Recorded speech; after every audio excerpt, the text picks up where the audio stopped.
Hello friends, तेजल्स kitchen में आपનું સ્વાગત છે। तो आज આપણે एकदम सरस क्रिस्पी कुरकुरा सहेज पण ऑइल न रहे एवा वेज स्प्रिंग रोल बनाववाना छे।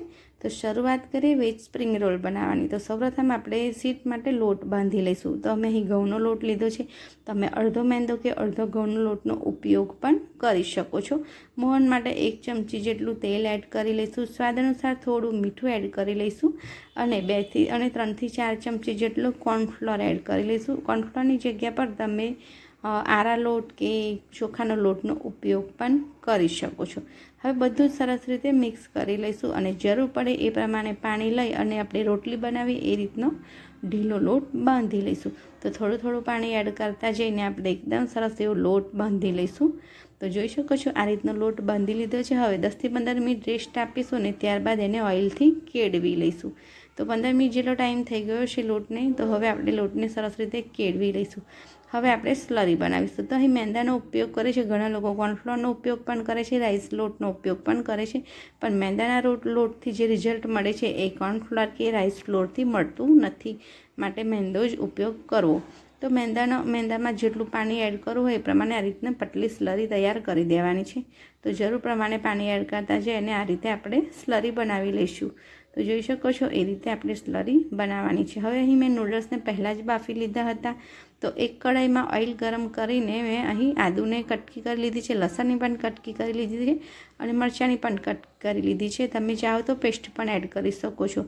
હવે અહીં મેં લાંબી સ્લાઇસમાં કોબીજ, ગાજર અને ડુંગળી કાપી લીધી છે અને સાથે કેપ્સિકમ પણ કાપી લીધા છે।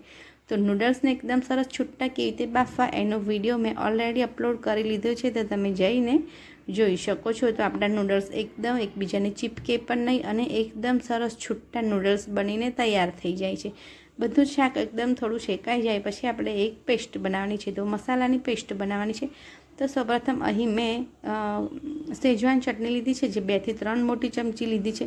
સાથે 1.5 થી 2 ચમચી જેટલો આપણે સોયા સોસ લેવાનો છે અને 2 થી 3 ચમચી જેટલો આપણે ટમેટો કેચઅપ લેવાનો છે। તો તમારી નૂડલ્સ કેટલી છે એ પ્રમાણે તમારે આ રીતના સોસ બનાવી લેવાનો છે। તો હવે આ સોસમાં બીજું જ કોઈ પણ વસ્તુ એક્સ્ટ્રા એડ કરવાની જરૂર નથી। તો નૂડલ્સ પણ એકદમ સરસ બફાઈ ગયા છે, તમે જોઈ શકો છો એકદમ સરસ છૂટા નૂડલ્સ બફાઈ ગયા છે, એકબીજાને ચીપકે પણ નહીં। અને જ્યારે પણ નૂડલ્સ કે ફ્રેન્કી કે કંઈ પણ બનાવો કે રોલ બનાવો તો નૂડલ્સ એકદમ સરસ છૂટા જ હોવા જોઈએ। તો એકદમ સરસ નૂડલ્સ આપણા બફાઈ ગયા છે। તો હવે બધા નૂડલ્સ એડ કરી દઈશું। અહીં મેં 1 પેકેટ નૂડલ્સનું લીધું હતું જેને મેં પાણી ઉકાળી અને બાફી લીધા છે। હવે આપણે મરી પાવડર એડ કરીશું। તો તીખાશ માટે આપણે 1 થી 1.5 ચમચી જેટલો મરી પાવડર એડ કરીશું અને નૂડલ્સ બાફતી વખતે મેં મીઠું એડ નથી કર્યું। તમે ઈચ્છો તો મીઠું એડ કરી શકો છો, પણ મેં મીઠું એડ નથી કર્યું માટે હું સ્વાદ અનુસાર મીઠું પણ એડ કરી લઈશ। અને ટમેટો કેચઅપમાં અને જે પેસ્ટમાં પણ મીઠું હોય છે તો આપણે મીઠું જાળવીને એડ કરવાનું છે। હવે બધી બનાવેલી પેસ્ટ એડ કરી દઈશું। તો એકદમ ઇઝી રીતે આપણી નૂડલ્સ બનીને તૈયાર થઈ જાય છે। તો બાળકોને તમે આ રીતની નૂડલ્સ ટિફિનમાં પણ બનાવી આપી શકો છો। હવે 2 ચમચીની મદદથી કે 2 કરછીની મદદથી આપણે આ રીતની નૂડલ્સને ઉપર નીચે કરવાની છે અને એકદમ સરસ રીતે એને હલાવી લેવાની છે। હવે તીખાશ માટે મેં અહીં મેં રેડ ચીલી સોસ એડ કર્યો છે। તમે લાલ મરચું પાવડરનો પણ ઉપયોગ કરી શકો છો, ન હોય તો તમે લાલ મરચું પાવડરનો ઉપયોગ કરી શકો છો। તો આના સિવાય આપણે વિનેગર કે કશું જ બીજું વધારાની એક્સ્ટ્રા વસ્તુ એડ કરવાની બિલકુલ જરૂર રહેતી નથી। તો એકદમ સ્ટ્રીટ સ્ટાઇલ નૂડલ્સ બનીને આપણા તૈયાર થઈ ગયા છે। તો બસ હવે નૂડલ્સ પણ રેડી થઈ ગયા છે। તો હવે આપણે નૂડલ્સને ઠંડા થવા દઈશું। તમે ચાહો તો આમાં સ્પ્રિંગ ઓનિયનનો ઉપયોગ પણ કરી શકો છો, ધાણાનો ઉપયોગ પણ કરી શકો છો। તો સ્ટફિંગ આપણું બનીને તૈયાર થઈ ગયું છે। હવે આપણે એને ઠંડુ થવા દઈશું। તો સ્ટફિંગ ઠંડુ થાય ત્યાં સુધી આપણે આપણી રોટલી એટલે કે જે રોટલી બનાવવાની છે એ રોટલી બનાવી લઈશું। તો અહીં રોટલીના મેં મીડિયમ સાઇઝના આ રીતના લુવા કરી લીધા છે।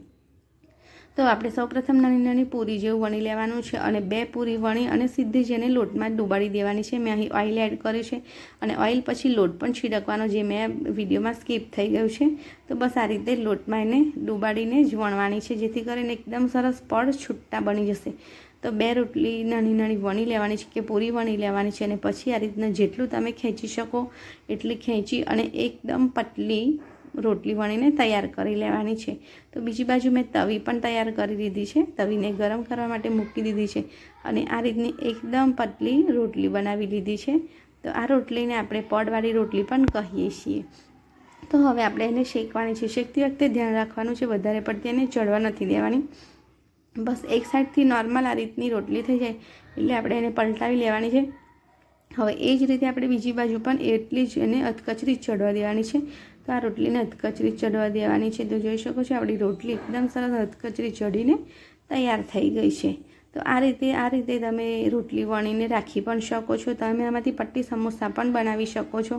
તો રોટલી આપણે બહાર લઈ લીધી છે. જોઈ શકો છો તરત જ રોટલીમાંથી એકદમ ઇઝીલી એકદમ ડૂચો પણ વળી જઈ શકે છે, સહેજ પણ ફાટે પણ નહીં અને એકદમ ઇઝીલી તમે પડને છૂટા પાડી શકો છો. તો આ રોટલી તમે બે પડી રોટલી પણ કહી શકો છો. તમે આને રસની સાથે પણ ખાઈ શકો છો અને સમોસા કે પફ પેસ્ટ્રી પણ બનાવી શકો છો અને આ રીતના રોલ બનાવવામાં ઉપયોગ પણ લઈ શકો છો. તો આપણે બધી જ રોટલી એ રીતે તૈયાર કરી લેવાની છે. હવે સ્ટફિંગ પણ ઠંડુ થઈ ગયું છે, રોટલી પણ આપણી રેડી થઈ ગઈ છે. તો હવે આપણે રોલ બનાવવાના સ્ટાર્ટ કરીશું. તો રોલ તમને જાડા કે પતલા જે પ્રમાણે ભાવતા હોય એ પ્રમાણે તમે સ્ટફિંગ ઓછું કે વધારે કરી શકો છો.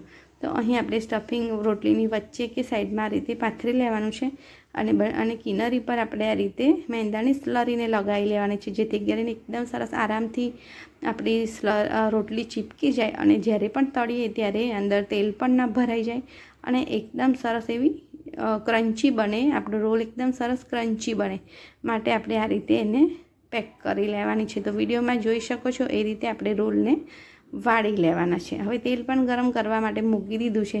તો ગોલ્ડન બ્રાઉન કલરના થાય ત્યાં સુધી આપણે રોલને તળી લઈશું. તો છે ને એકદમ મજેદાર, જોઈને ખાવાનું મન થઈ જાય અને બાળકોને તો ખૂબ જ ભાવે એવા આપણા વેજ સ્પ્રિંગ રોલ રેડી થઈ ગયા છે. તમે નૂડલ્સ રોલ પણ કહી શકો છો કે ચાઇનીઝ રોલ પણ કહી શકો છો. તમને જે નામ આપવું હોય એ તમે નામ આપી શકો છો.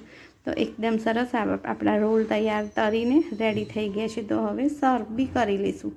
તો આ રોલ ખાવાની બહુ મજા આવે છે, ગરમ ગરમ ખાવાની બહુ મજા આવે છે. તમે ક્યાંક ફરવા જવાના હોય તો પણ સાથે લઈ જઈ શકો છો. છોકરાઓને ખાવાની પણ બહુ મજા આવે છે. ટિફિન લંચ બોક્સમાં પણ આપી શકો છો ને લંચ ડિનરમાં પણ આ રેસીપી તમે બનાવી શકો છો. તો એકવાર જરૂરથી ટ્રાય કરજો. તેજસ કિચનને ફોલો પણ કરી લેજો, સબસ્ક્રાઈબ પણ કરી લેજો, લાઇક શેર અને સબસ્ક્રાઈબ પણ કરી લેજો અને શેર પર કરી લેજો. તો મળીશું ફરીથી જ એક આવા નવા યુનિક